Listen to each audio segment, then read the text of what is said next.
Halo para kawargian Saiga semua, senang sekali bisa berjumpa lagi dengan para kawargian di Saiga Hipnoterapi video podcast kali ini. Nah, ini masih lanjutannya Bu ya, kita Ya, masih membahas tentang hipnoterapi pada anak. Setelah di katakanlah episode pertama seri kita ini, kita membahas tentang konsep dari hipnoterapi pada anak. Kemudian ada syarat-syarat juga yang harus dipenuhi, jadi tidak semua anak bisa ya atau main kita wah langsung pokoknya sama semua anak kita ya. hipnoterapi ya nggak gitu ceritanya ya. Nah untuk yang pengen tahu tentang hal tersebut bisa lihat di YouTube-nya Saiga Hipnoterapi Bandung di bagian hipnoterapi untuk anak ya. Nah sekarang untuk yang ketiga kita mau bahas tentang apa nih Bu? Ya, untuk pembahasan yang kali ini, saya kan bukan mengajarkan ya, tapi menjelaskan hipnoterapi sederhana yang bisa dilakukan di rumah oleh para orang tua, gitu.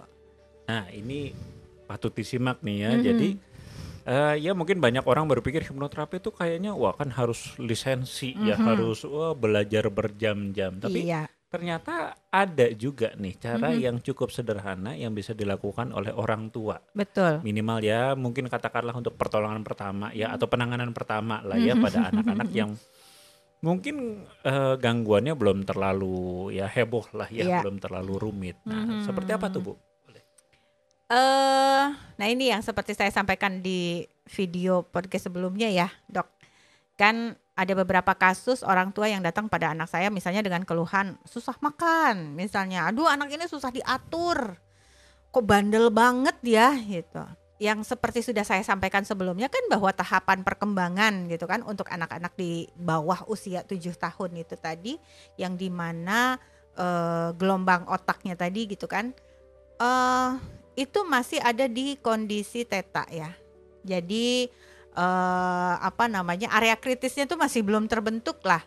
Jadi apapun yang disampaikan orang tua tuh udah jadi belief mereka lah gitu ya. Apalagi misalnya yang diberikan oleh orang tua tuh setiap hari.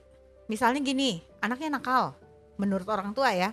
Padahal sebenarnya tidak ada anak yang nakal ya. Mungkin anaknya terlalu aktif gitu sampai pada akhirnya anak itu jadi apa ya?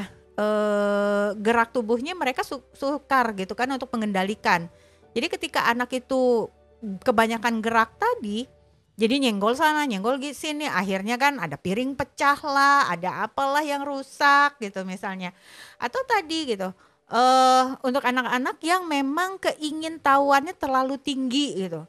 Jadi misalnya, ini apa ya kalau mamaku masak keluar yang merah-merah nih. Ah coba ikutan. Akhirnya kompor hidupin gitu ya. Ya, Karena itu sebenarnya bukan mereka nakal, tapi keingintahuan mereka tinggi.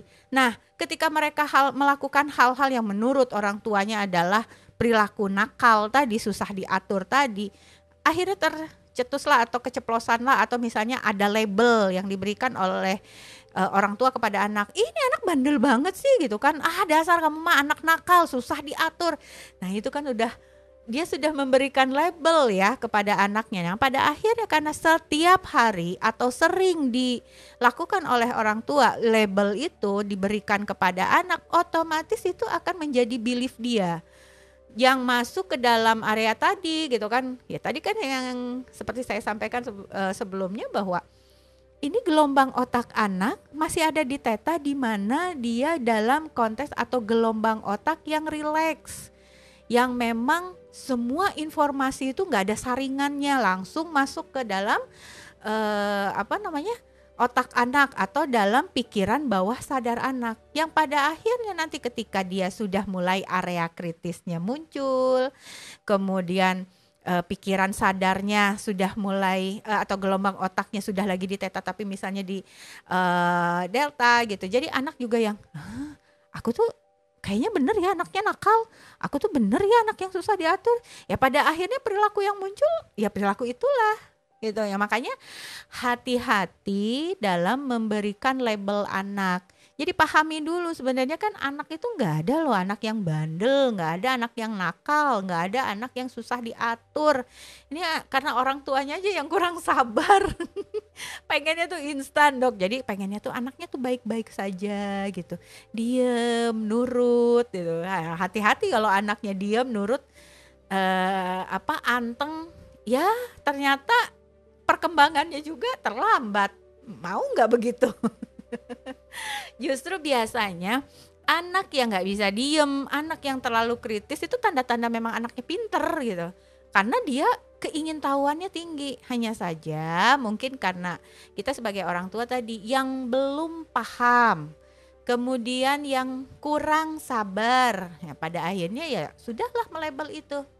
Nah, itu mungkin sangat menarik ya, karena di sini saya menyoroti ada dua hal penting ya. Yang pertama adalah ya tidak bisa dipungkiri ya, banyak orang tua juga yang masih kekurangan keilmuan ya dalam menjadi Betul. orang tua. Ya tadi anaknya nggak bisa diam dikit dibilang wah anaknya hiperaktif nih ya, oh nggak Iya, bisa diam. Terus tadi anaknya tanya-tanya dikit dibilang oh ini anak kok cerewet. cerewet ya, nanya mulu. Justru Mhm. malah ya tadi karena ketidaktahuannya Mhm.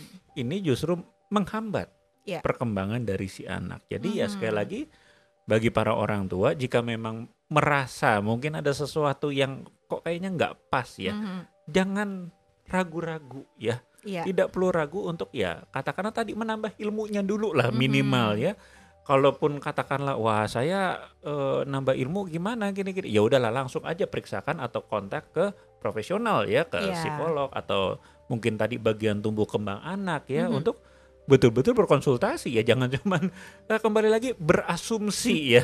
Nah Ini itu. kayaknya terlalu aktif, ini Mhm. kayaknya kebanyakan nanya, ini kayaknya ngomong mulu loh, ini hati-hati ya. Ya Iya. kalau ke kasus katakanlah ke saya sebagai seorang dokter banyak juga yang mengeluhkan tinggi badan. Nah itu kan juga Mmm. banyak tuh kok tinggi badannya cuma segini ya, Mhm. kok berat badannya nggak tambah-tambah ya. Nah itu Mhm. banyak tuh. Mhm. Nah karena kembali lagi ya itu kan juga ya kita tidak cuman periksa tadi apakah Iya. tinggi atau berat badan yang nggak nambah, tapi tentu tadi tumbuh kembangnya secara mental, emosionalnya, kognitifnya juga harus Mhm. dinilai. Nah itu Mhm. yang pertama hal penting yang para orang tua harus pahami ya. Betul. Nah kemudian kedua, nah ini juga mungkin banyak orang tidak tahu bahwa salah satu hal yang Mhm. menyebabkan katakanlah otak kita terprogram ya, ya karena kan kemarin kita sudah bicara ya di Iya. konsep hipnoterapi pada anak bahwa ketika masalahnya terutama di bawah Mhm. 7 tahun ini adalah masa pemrograman dalam artian dari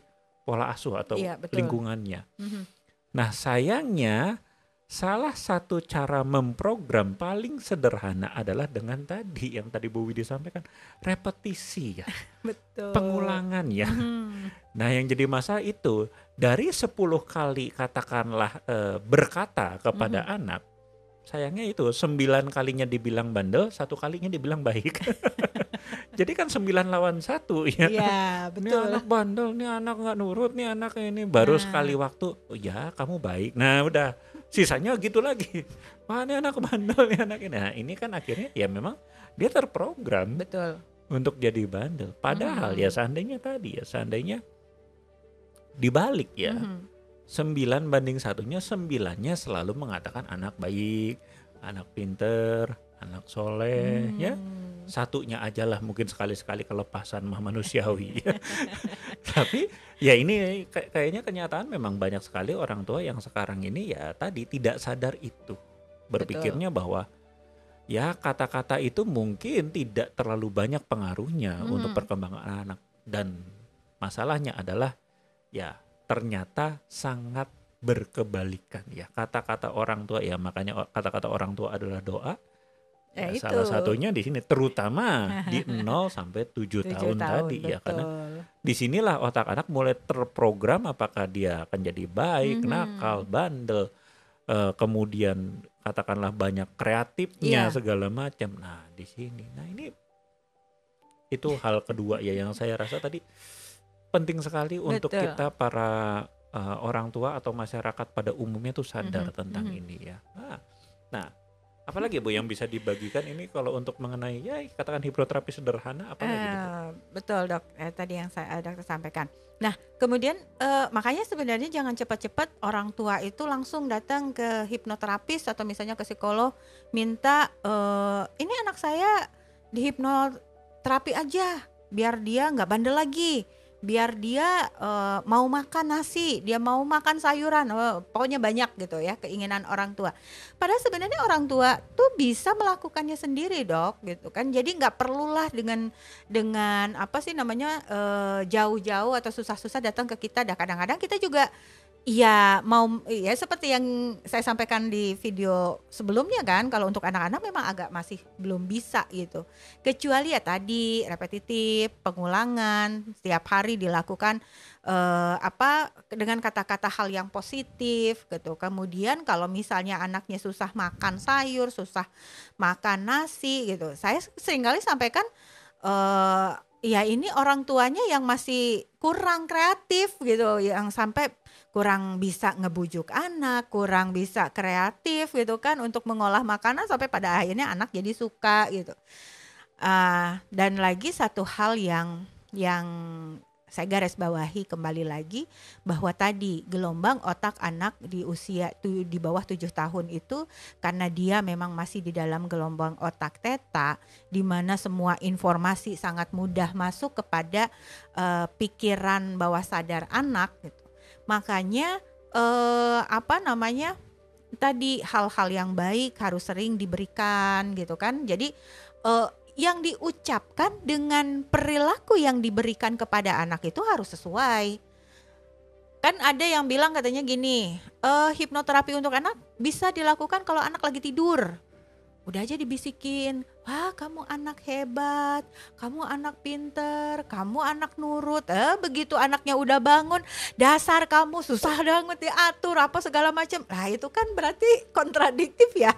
Apa yang dia tadi malam apa namanya dia dengar ketika lagi tidur dengan apa yang sekarang orang tuanya ucapkan gitu. Nah itu jangan sampai berbenturan begitu ya. Si otak juga kan bingung. Jadi sebenarnya tuh saya tuh apa gitu. Nah makanya harus selaras apa yang disampaikan oleh orang tua. Misalnya tadi hypnosleep lah gitu kan ketika anak lagi tidur. Atau misalnya anak lagi apa sih namanya main gitu ya. Main boneka-bonekaan atau main apa. Kita bermain peran melalui media yang disukai anak. Nah biasanya medianya kan tadi kan boneka misalnya. Nanti kita sampaikan gitu misalnya, kamu kalau misalnya makan sayur kan jadi sehat ya. Oh iya gitu. Nah anak kan oh iya itu kan udah langsung masuk gitu. Sekalian sambil juga sambil disuapin ini enak, ini nanti sehat, jadi kuat. Misalnya kalau anak laki-laki gitu kan nanti bisa jadi superhero. Nah itu biasanya pengaruh gitu, lumayan cukup berpengaruh pada anak. Nah, jadi yang tadi saya sampaikan, orang tuanya yang kurang sabar. Oke, nah itu sekali lagi ya, Bu Widi juga mengingatkan ya tentu saja bagi orang tua dan ya masyarakat pada umumnya ya bahwa permasalahan ya kembali lagi ya ini kalau kita mau bicara sebetulnya masalah anak. Kembali lagi, kebanyakan adalah masalah parenting. Iya. Dimana seringkali para orang tua sebetulnya mungkin belum mempersiapkan diri untuk menghadapi segala macam permasalahan yang dalam tanda kutip menyertai dengan adanya seorang anak ya. Iya. Harus menyediakan waktu lebih, harus menjadi teman bermain, betul. harus menjadi guru, harus menjadi penjaga dan banyak hal lainnya ya. Iya. Sehingga ya di sini akhirnya ya tadi kadang-kadang banyak juga yang lost control ya. Betul. Seolah-olah kehilangan kendali atas situasi yang dihadapi bersama anak ini. Padahal tadi ketika dia lost control, kehilangan kendali ya tadi kan pengennya mas saya memuji anak, kelepasan ya. Kamu ini nggak bisa dibilangin bandel. Nah, ini yang menyebabkan justru ya kembali lagi sayangnya lebih sering kehilangan kendalinya. Betul. Daripada bisa mengendalikan diri. Nah jadi tadi sekali lagi mungkin kita kembali mengingatkan bahwa ya orang tua adalah the greatest therapist for child. Ya, dalam artian orang tua adalah terapis terbaik kok untuk anaknya sendiri. Nah, betul.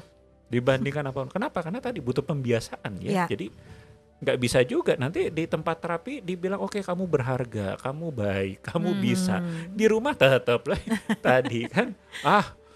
Kamu mah nggak bisa apa-apa. Gimana sih dibilangin nggak ngerti-ngerti juga. Ya sudah, akhirnya hancur lebur ya kan. Terapi cuma seminggu sekali dibilang gitu sama orang tuanya setiap hari. Oke, nah ini sudah mulai bagus ya. Jadi tadi mungkin saya simpulkan secara sederhana bahwa ya cara yang bisa Anda lakukan secara sederhana di rumah adalah memastikan bahwa yang Anda sampaikan kepada anak tersebut memang betul-betul menjadi penyampaian yang baik, yang bermanfaat untuk anak, yang memang akan membentuk anak sesuai yang Anda cita-citakan. Ya kalau Anda mau anak Anda soleh, anak Anda nurut, anak Anda pinter, anak Anda sukses, ya siap-siaplah untuk masukin program tersebut. Ya, kamu anak yang sukses, anak yang baik, anak yang soleh, anak yang nurut. Iya, nah tapi kalau tadi ya kelepasan, ya siap-siap, ya itulah program yang Anda tanamkan terutama tadi untuk anak 0 sampai 7 tahun ya. Demikian ya kita dalam perjumpaan kali ini cukup menarik sekali. Jadi silakan nanti para kawargian Sayaga juga coba, dan kita masih ada satu segmen lagi ya. Tapi apa segmennya? Langsung tunggu saja ya di segmen video berikutnya tentang hipnoterapi untuk anak ya. Jadi saksikan terus di YouTube kami Sayaga Hipnoterapi Bandung, atau jika ingin tahu lebih banyak tentang hipnosis dan hipnoterapi, silakan lihat juga di website kami hipnoterapibandung.com. Lihat juga di Instagram kami ada di Sayaga Hipnoterapi Bandung. Baik, terima kasih dari saya. Mohon maaf jika ada salah-salah kata, dan semoga sukses selalu untuk semua orang tua di manapun Anda berada. Salam eling, waspada, lan sayaga.